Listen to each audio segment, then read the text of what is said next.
You know, dealing with poor people is such a waste of time. I'll only bother with you if I have time left over. He laughed and made a shooing gesture, sending us away.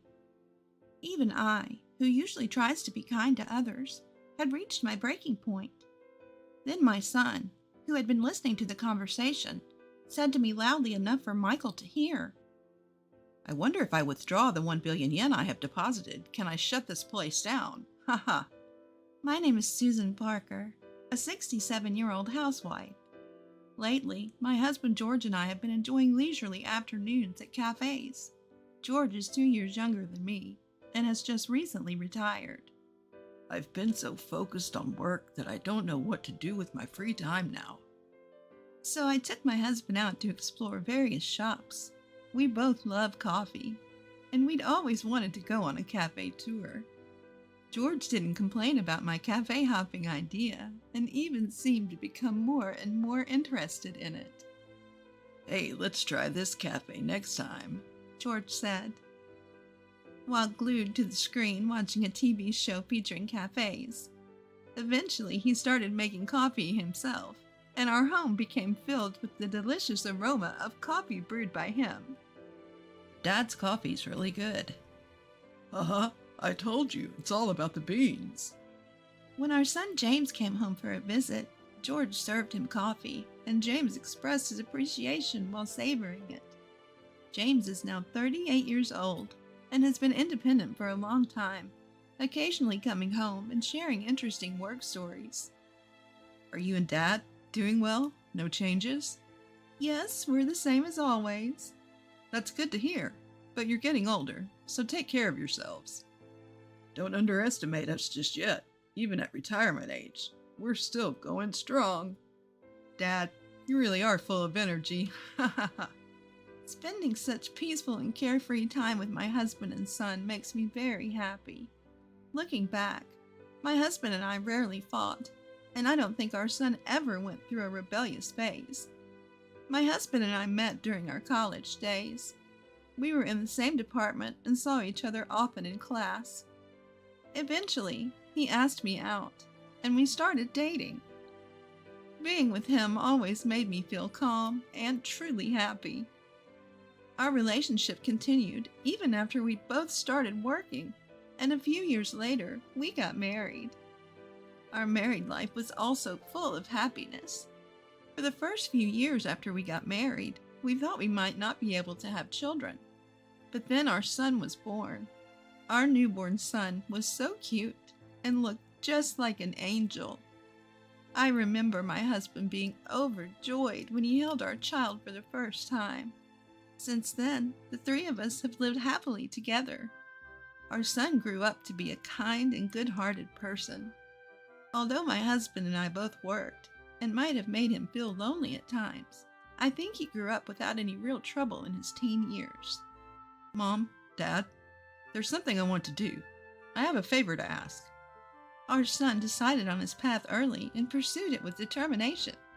We supported him wholeheartedly. Watching him achieve his dreams and goals was cool, and we felt proud as parents. Even after becoming an adult, he always cared about us, taking us on trips and to fancy restaurants. As we got older and more emotional, my husband and I would cry and thank him, only to be laughed at for being dramatic. Later, our son married a wonderful woman. My husband and I were overjoyed by their marriage. I have a kind wife who always supports me in my busy work life. That's why I want to work hard to protect our family. Our daughter-in-law has a lovely smile and a gentle personality, perfect for our ambitious son. The couple continued to visit us regularly, and we always enjoyed our time together. However, my husband recently began having health problems. As our son had warned, we needed to take care of ourselves, so we went to the hospital together. There, we received shocking news from the doctor. It's terminal cancer. You have about a year left to live. Both my husband and I were stunned. We had planned to spend lots of leisurely time together as a couple. We even talked about opening a small cafe at our own pace. We despaired at the reality we faced. I can't believe it. Dad has cancer? Our son was also deeply shocked by the situation. We don't have children yet, and I was just thinking about showing you your grandchild soon. We were heartbroken, but we knew the hardest part was for my husband himself. He was hospitalized and began cancer treatment. How is the treatment going? Is it painful? I'm fine. I might even beat cancer if I keep going like this, right? Haha. He's trying to act strong, but the treatment must be incredibly tough. His face has become gaunt, and his body is getting thinner. Susan, I'm sorry I might leave you behind and die first. What are you talking about? You still have more than half a year left, according to your doctor. We never know, you might live even longer. We have to keep our hopes up and stay positive. Yeah, but I just wanted to apologize in advance. I could pass away at any moment now. Don't say that. My husband seemed to be feeling quite weak mentally. I see, so Dad is feeling like that. Our son wanted to do something for his father who was feeling weak. I want to grant Dad's wish before he's unable to go out anymore. Yeah, let's ask him about it. Encouraged by our son, I asked my husband indirectly, if you could go out right now, where would you like to go? We probably can't get permission for an overnight stay, but maybe we can go out for a short time. Oh, I know. There's a hot spring a few hours from here by car. A hot spring? There's a cafe nearby that serves delicious coffee. Oh, really? I couldn't help but smile. My husband really loved coffee and cafes. Let's go to the hot spring and have some delicious coffee. When I said that, my husband looked delighted. I hope the doctor will give us permission. Afterward, I asked the doctor if we could get permission for a brief outing. The doctor agreed, saying that my husband's condition was stable for now. So we went on a family trip for the first time in a while. It was only a day trip, but it was wonderful to go out together as a family. Our son drove the car, and the four of us, my husband, our son, and his wife, headed to the hot spring and cafe. The large outdoor bath at the hot spring had a great view, and the weather was perfect, making it an amazing experience. At the cafe, we heard that the men's bath also had a fantastic view and was a wondrous hot spring. We finally had the coffee we'd been looking forward to, and it was so delicious that it moved us. I'm glad we could all enjoy this delicious coffee together. Thank you so much. I'll do my best in my treatment from now on. My husband said this to us with a gentle smile. I thought it was good to bring them here when I saw both my son and husband happy. And then, 1 week later, my husband's condition suddenly worsened, and he passed on to the next world. Why did you pass away so soon? I was so sad that I couldn't help it. Even though he had endured such painful cancer treatments and had become well enough to get permission to go out, our son couldn't stop his tears either. We were so down that we were useless, so our daughter-in-law took care of arranging and preparing the funeral for us. I'm really grateful because I think we wouldn't have been able to hold the funeral properly without her. And we were able to send off my husband safely. Many people attended the funeral, and it was clear that my husband was well loved. He often said he wanted to open a cafe with his wife recently. Yes, that's right. He was also very enthusiastic about studying how to brew coffee, the types of beans and roasting. As I talked with the people who attended the funeral, I remembered the days when my husband was happy to brew coffee, and tears welled up again. And then, I wanted to fulfill our dream together with my husband. Mom, you're going to open a cafe? After the funeral settled down, my son and his wife visited our house. Yes, I want to make your father's dream come true. I think it's a great idea. I'll support you with all my strength if there's anything I can do. Thank you. I don't know the first thing about business, so I'm really grateful for your cooperation. And so I asked my son to come with me, and we went to consult with the local credit union about financing. It was so crowded in the morning. My son and I sat on the sofa with our waiting numbers and waited for our turn.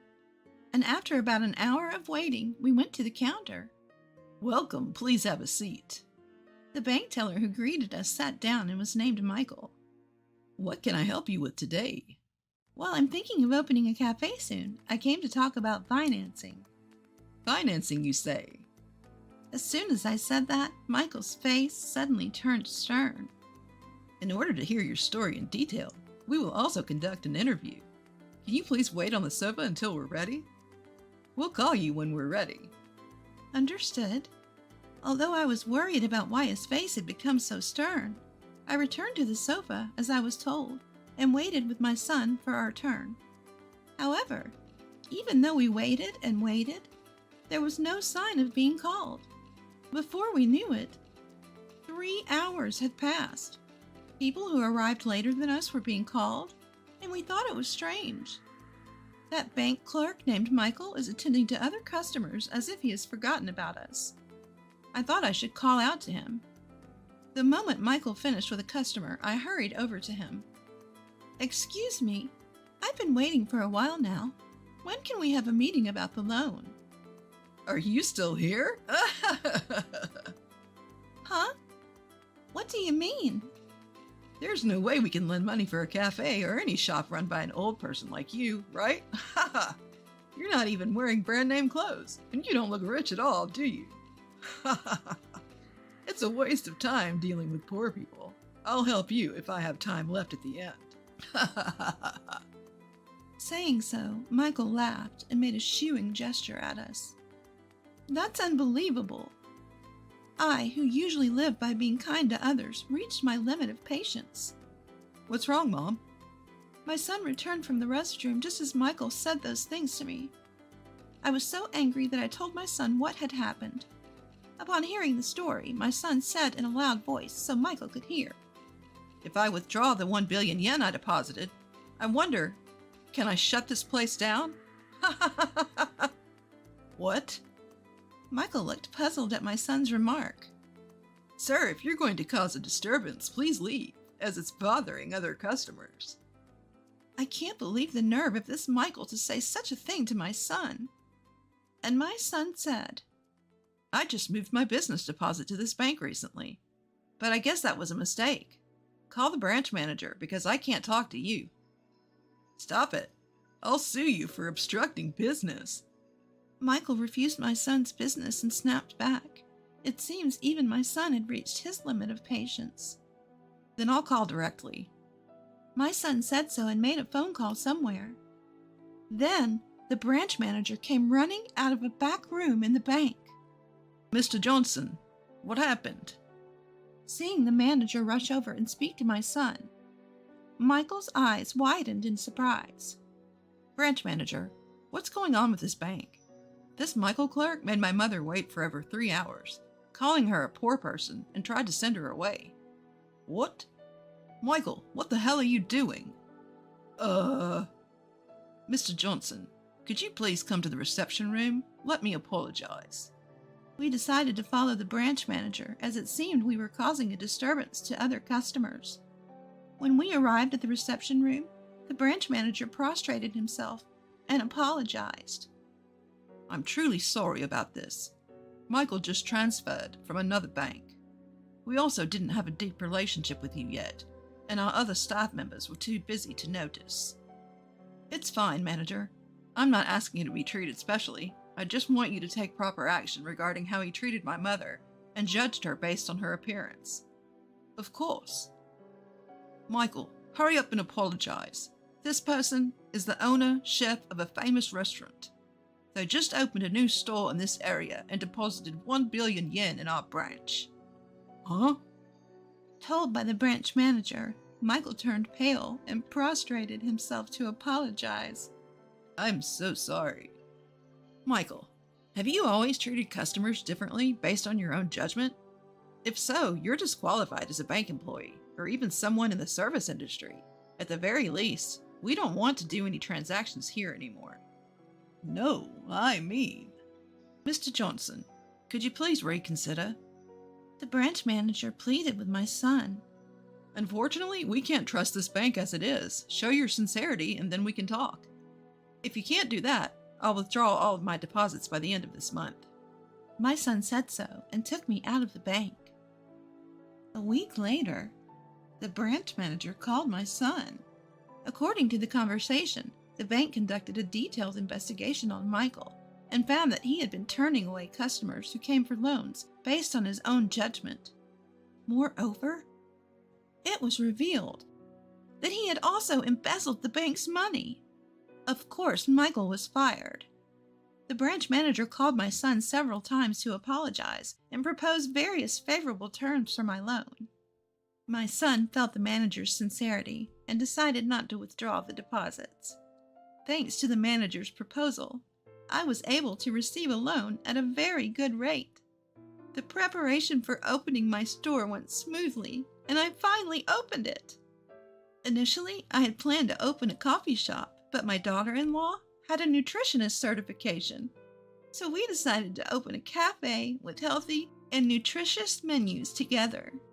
Of course, we inherited my husband's passion for coffee and offered delicious coffee as well. My son also supported the store from behind the scenes, and thanks to him, I was able to stock famous coffee beans. The store is thriving, thankfully, and has become popular among female customers for its delicious coffee and food.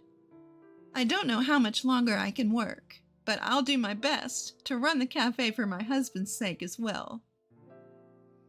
Narrator's thoughts. Do bank employees like this still exist nowadays? It's the worst to blatantly change your attitude depending on the customer. And there's no redemption for embezzling money. I'm glad the protagonist was able to open the store safely. I thought the son was very cool. Please continue to live a fun life, working hard at the store, and maintaining a good family relationship. Thank you for watching until the end. If you like, please subscribe to the channel. See you in the next video.